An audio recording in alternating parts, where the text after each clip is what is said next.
dvasios darbo, Dieve, nepajėgiam pažinti, nei tavo valios, nei tavęs teisingai išpažinti.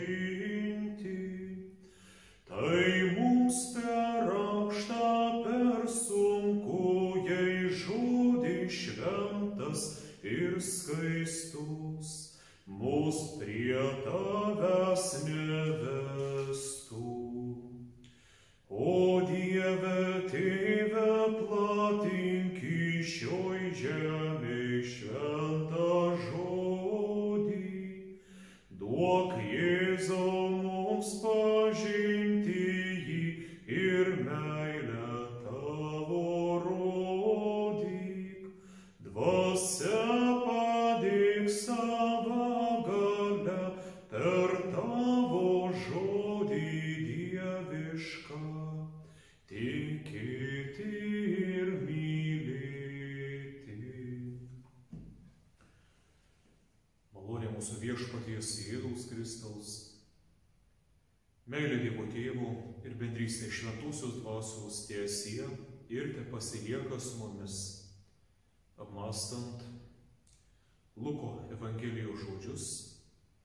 Sėkla tai Dievo žodis, į gerą žemę kritusi sėkla tai tie, kurie klauso žodžių, išsaugo jį taurioje ir geroje širdyje ir duoda vaisių kantrumu. Šiam Dievo žodžio sekmadieniui skaitiniai iš šventojo rašto yra taip parinkti, kad mums primintų apie brangiausią bažnyčios ir visų tikinčiųjų turtą – šventąjį raštą arba Dievo žodį.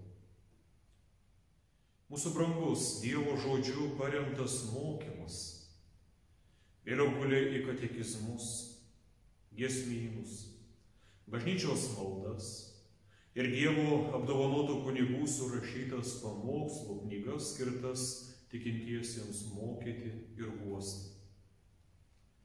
O kokias pastangas dėjo visi pasišventę kunigai, kad šventąjį raštą išverstų į gimtąsias kalbas. Ne tik tam, kad prakalbintų Bibliją vokiškai, bet vertė ir į mažesnių tautų kalbas, pavyzdžiui, lietuvių kalbą.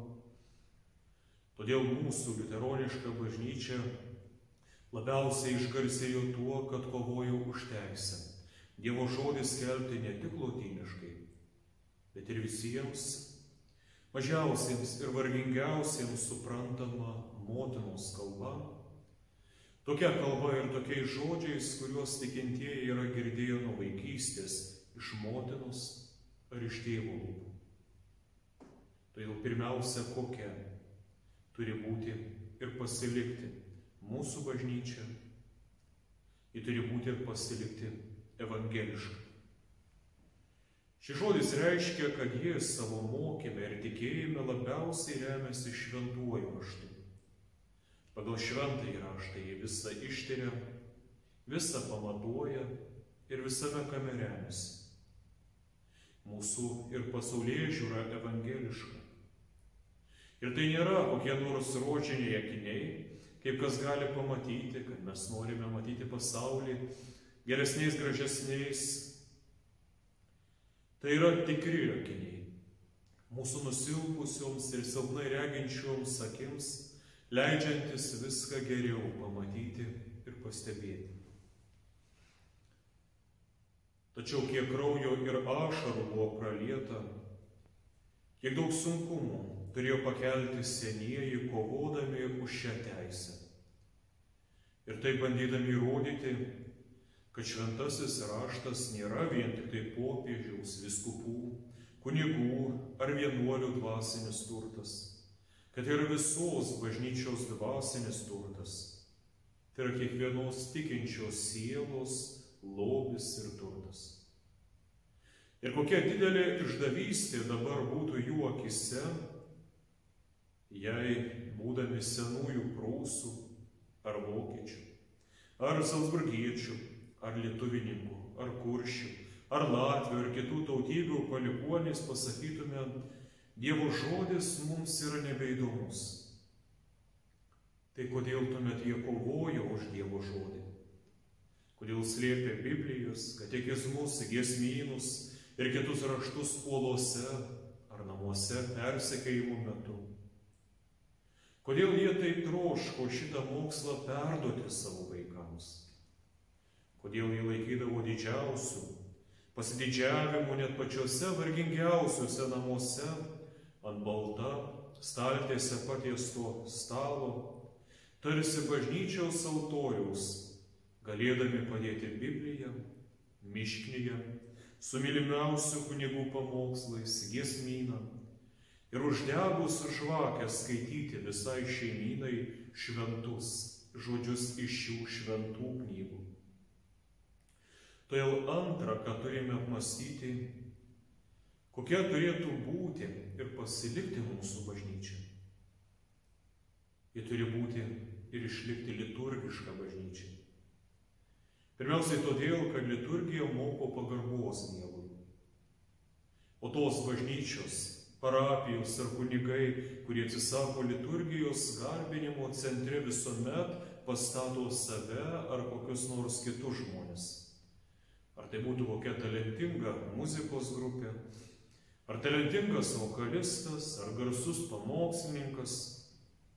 O liturgija mus moko visuomet garbinimo centre išlaikyti nukryžiuotai ir prisikėlusi Kristų. Dar daugiau liturgija yra ne kas kita, kaip šventojo rašto pažadų atkartojimas. Ir joje mes esame kartu su Adomu išvaromi iš rojaus, paskelbiami nusidėjėliais ir vėl kviečiami per Evangeliją atgailaujančiomis širdimis sugrįžti prie Kristaus, prie jo kryžiaus, ant kurio jis atliko sutaikymą. Ir ne vien nuo altoriaus, bet ir iš paties dangaus mums yra skelbiama geroji naujiena, kad Kristus atleido mums mūsų nuodėmes ir atvėrė mums dangų. O ištikimieji yra kviečiami gyventi su Kristumi, mirti su Kristumi, kad galėtų su Kristumi ir prisikelti ir paveldėti amžinąjį gyvenimą. Todėl trečias dalykas, kokia turi būti ir pasilikti mūsų bažnyčia, tai yra sakramentinė. Skaitant Martyno Liuterio ir jo šalininkų raštus, kartais norisi pasakyti: Martynai, nejaugi neturi nieko kito pasakyti, kad mums kalbi vis apie tą patį krikštą, altoriaus sakramentą, apie atgailą, išpažintį, atleidimą, apie įstatymą ir Evangeliją. Nejaugi Biblija nėra įdomesnių temų? Ne veltui Martynas visą gyvenimą išlaikė didžiausią pagarbą krikštui ir altoriaus sakramentui, nes krikšto vanduo jam nėra tik paprastas vanduo. Altoriaus sakramente jam nėra tik paprasta duona ir paprastas kasdieniškas gėrimas. Pirmiausiai todėl, kad visa tai daroma Kristaus įsakymu. Ir per šiuos dalykus, kuriuos vadiname sakramentais, pats Viešpats panoro mums parodyti maloningumą ir išgelbėti mus. Be to, kai tie dalykai surišami su Dievo žodžiu, vanduo krikšte tampa šventinančiu vandeniu. Vynas taurėje, mūsų nuodėmes nuplaunančiu Kristaus krauju. O tas, kuris priima Kristaus kūną ir kraują, išlieka kitojo kūno, tai yra bažnyčios dalimi, kurios galva yra pats Kristus. O jeigu dar prisimintume ir Izaijo žodžius ir palyginimą, tai pranašas taip sako apie Dievo žodį, kad Dievo žodis yra kaip lietus iš dangaus. Jis palaisto išdžiūvusią žemę. Ir krikšto vandenimis palaistyta mūsų širdžių žemė, dirvelė, yra ta, kurioje Dievo žodis jau gali duoti gerą derlių. Dabar darosi madinga žmogaus atsivertimą iškelti netgi aukščiau už šventąjį krikštą, Netgi tai yra vadinama šventosios dvasios krikštu. Neneigsiu, kad atsivertimas yra svarbus dalykas. Ypač jeigu žmogus yra buvęs paklydęs, nusigręžęs nuo Dievo. Tai yra sūnaus, palaidūno ar dukros sugrįžimas pas tėvą su žodžiais: tėve, nusidėjau dangui ir tau. Atsivertimas vis tik yra žmogaus darbas. Žmogaus sprendimas, kurį paskatina Dievo žodis. Tačiau krikštas yra Dievo darbas, žmogaus atgimdymas per šventąją dvasią. O kasgi yra svarbiau ir aukščiau, žmogaus ar Dievo darbas? Todėl liuteronai apie savo krikštą vandeniu visuomet kalba su pačia didžiausia pagarba, nes tai yra Dievo darbas, kuriame mes buvome atgimdyti. Dievo žodis yra ir kaip sniegas iš dangaus, kuris juoda, negyvą žemę aprengia baltai. O kai ją apšviečia saulė, kaip skaisčiai ji sužiba. Taip ir altoriaus sakramentu mes esame baltai nuplaunami, aprengiami baltai, aprengiami iš dangaus. O Dievo saulė šviesoje, kaip gražiai suspindėsime tarsi žvaigždės. Galiausiai gyvas ir galingas Dievo žodis siunčiamas visuomet su tam tikru tikslu. Tai gali būti tam, kad nuodėmingųjų nuodėmes pasmerktų įstatyme. Ir to žodžio tuomet tikslas yra pažadinti mumyse atgailą, parodyti, kad žmogus vaikščiojo ant bedugnės krašto.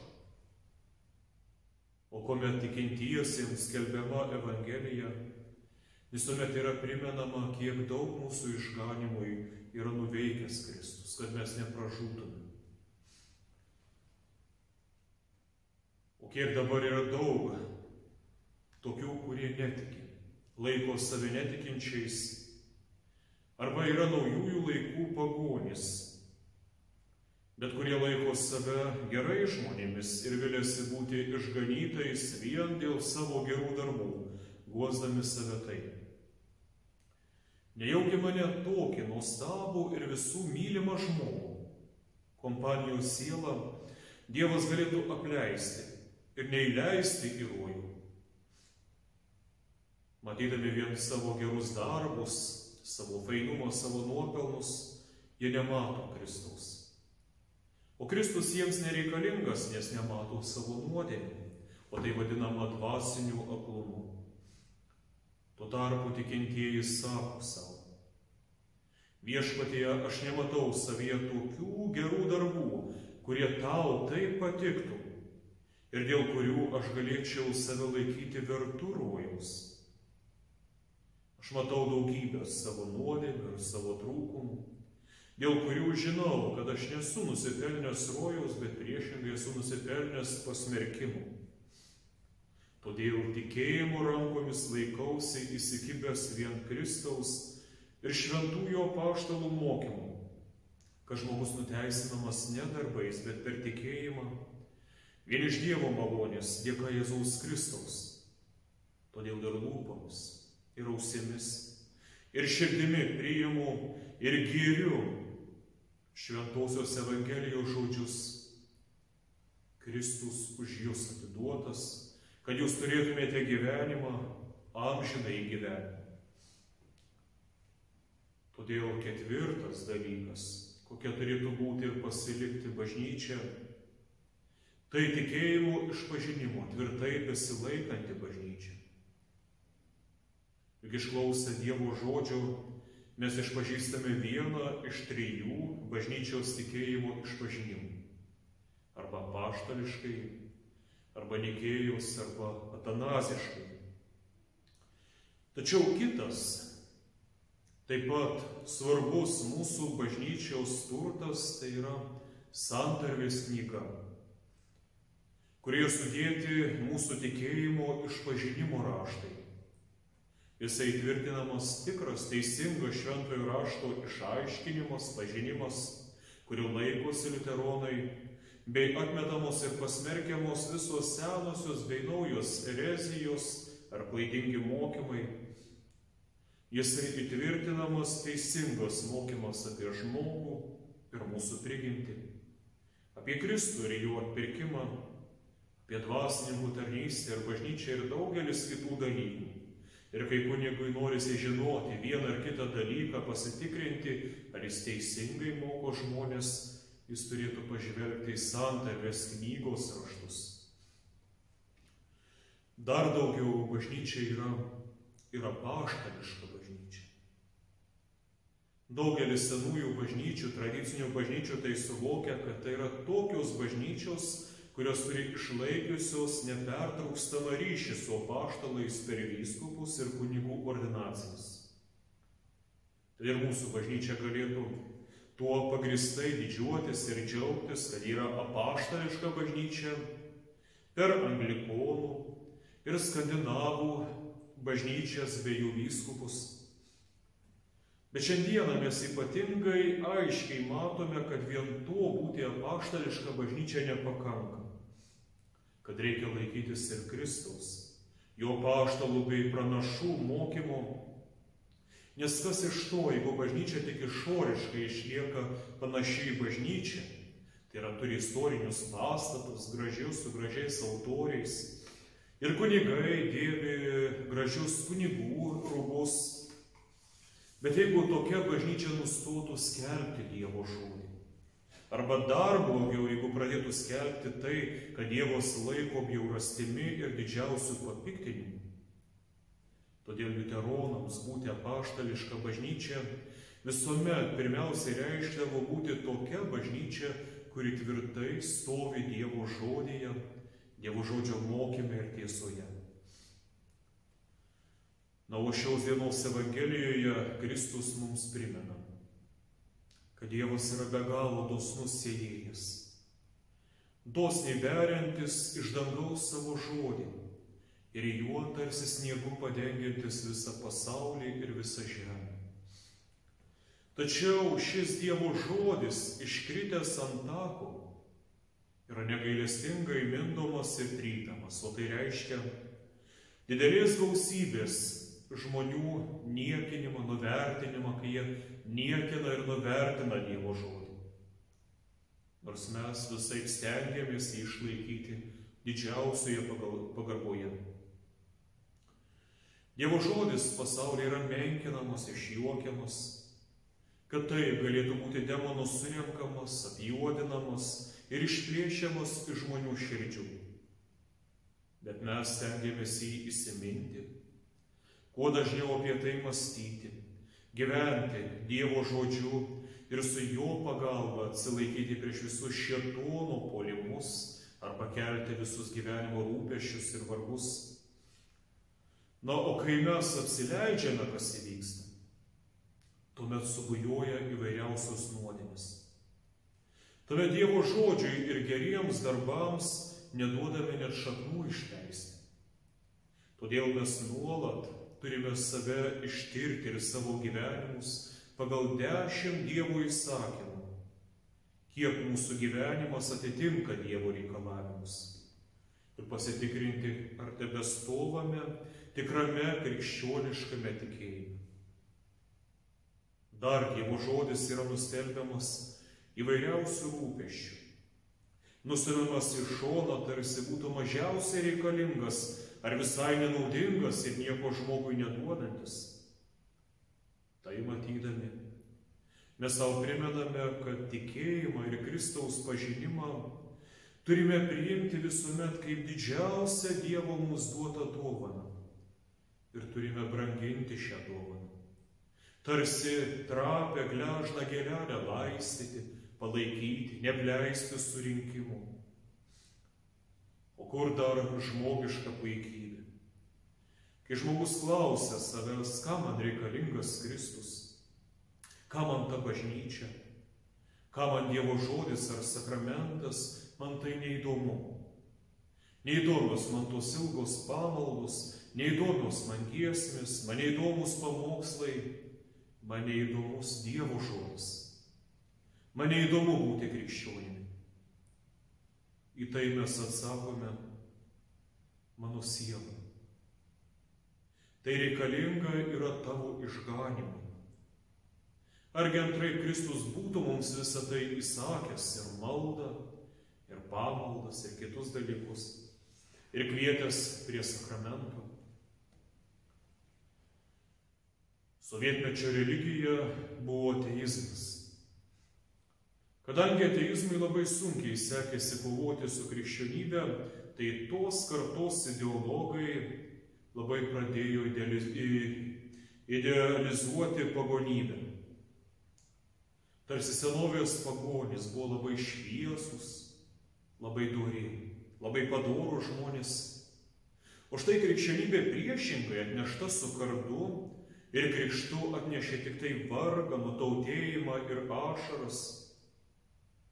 Ir tai yra pats didžiausias melas, nes kas mums atnešė katekizmą ir pirmąją knygą, kas atnešė raštą, teisę, kitus dalykus. Tad ar dabar turėtų mus stebinti, kaip taip išauklėta karta, kad ji mieliau renkasi save laikyti ateistais, o kai kada yra atviri arba slapti, tikrų tikriausi pagonys, pikti ir karingi, godūs ir nesąžiningi, pilni ambicijų. Tačiau Kristus mus guodžia, sakydamas, kad geroje dirvoje, tai yra tikinčio sieloje, ir pamaldžioje širdyje Dievo žodis duoda nuostabius vaisius. Jis ragina nesiblaškyti, gundymuose ir sunkumuose neatkristi, bet gyventi krikščioniškai, savo žodžiu ir gyvenimu pateikti gerą savo tikėjimo išpažinimą, kantriai nešti savo pareigų ir vargų kryžių, iki galo ištverti gerąją tikėjimo kovą ir iš viešpaties gauti garbės ir amžinojo gyvenimo vainiką. Ir Dievo malonė, pranokstanti bet kokią išmintį, tesergsti mūsų širdis ir mintis Jėzuje Kristuje. Amen. Per žodį viešpatie brangus tikėjimą davei, atpirkę žmones tu kaltus į dangų pakvietei, tačiau visi kviečių grūdai, kad vaisių neštų būtinai, pirmiausia miršta dirvoje, vėliau pražysta šviesoje, kaip Jėzau tu. Daug vaisiaus mums nešei, pasiekęs dangų per skausmus, o mūsų galva tu, ir savo tikinčius narius drauge vedies keliu. Tad Jėzau Kristau vesk visus krauju tavuoju atpirktus į džiaugsmą pro mirties vartus, į šviesą bei dangaus namus parvesk